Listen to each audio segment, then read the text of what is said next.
Hello,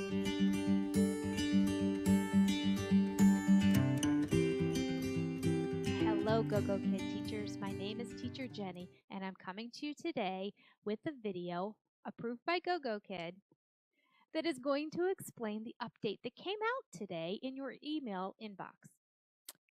Today is April 15th, 2019. The email and update explained about old classroom, new classroom, interactive features, and for you new teachers, this might be a little confusing. I'm going to explain it all to you right now. In order to do that, the best thing to do is give you a little bit of history and backtrack to the beginning. When Gogokid first launched, we had the old classroom. This is what it looked like. All our classes, no matter what level, were given in this classroom.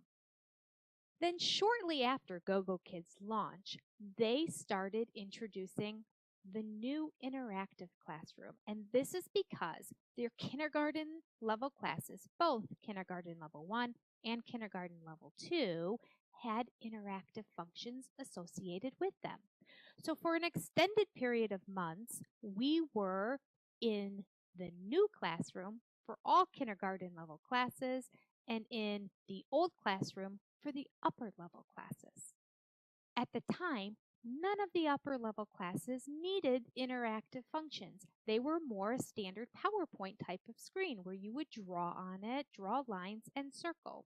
The kindergarten curriculum, on the other hand, had videos and songs and click and drag features that needed a different classroom for those functions to work.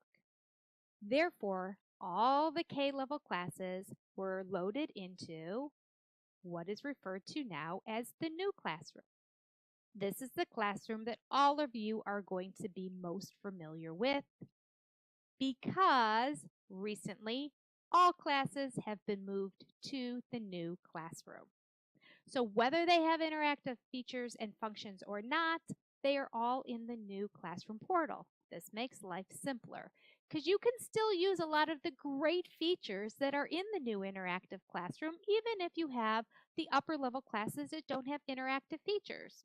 You can use the text, you can use the drawing feature, you can use the whiteboard, you can use the timer, you can use the spinner. There's so many great things that you can use in that new classroom. So all classes were loaded in there.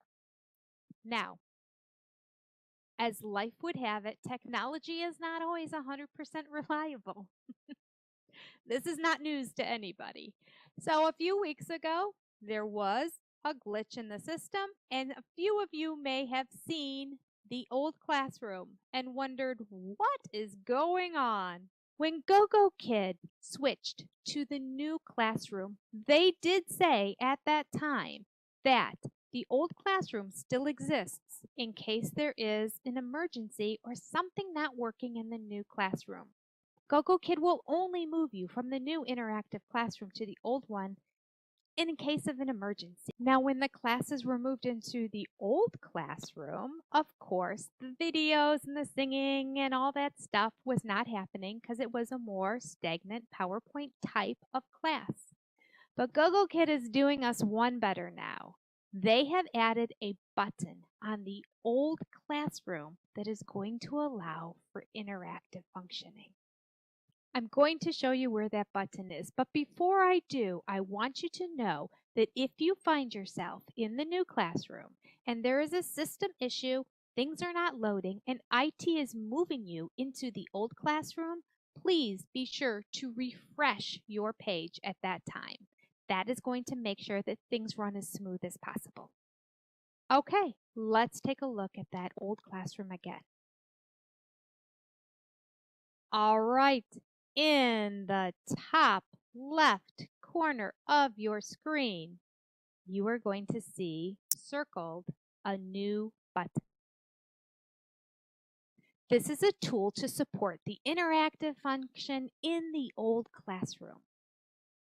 Once this button is added to the old classroom, you will be able to click that button in the top left to start the animation. This will allow students to receive a consistent learning experience and not have their educational experience be interrupted by technology glitches and problems. Way to go, Gogokid.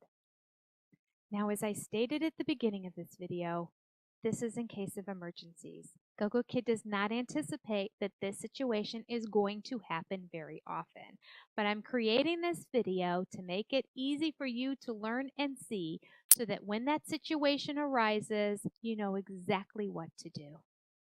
If you want to learn more and get more familiar with the old classroom platform in case the situation arises, you have a couple options. First, your go-to is always to go to Freshdesk. Additionally, I have created a video on using the old classroom, and that link will be down below. Finally, if you need a refresher on using the interactive features and the functions and buttons in the new classroom, I have that information down below as well. All right, you are now up to date with all the information on old classroom, new classroom. Why do we have two different classrooms? And how do I teach my class from the old classroom if I find myself in that situation? The more you know. You have a wonderful day. If you haven't become a Gogokid teacher yet, use my referral link down below. I thank you and I appreciate you. If you have any questions about this video, please put them down below. I make sure to answer all of my questions in a timely manner. Happy teaching!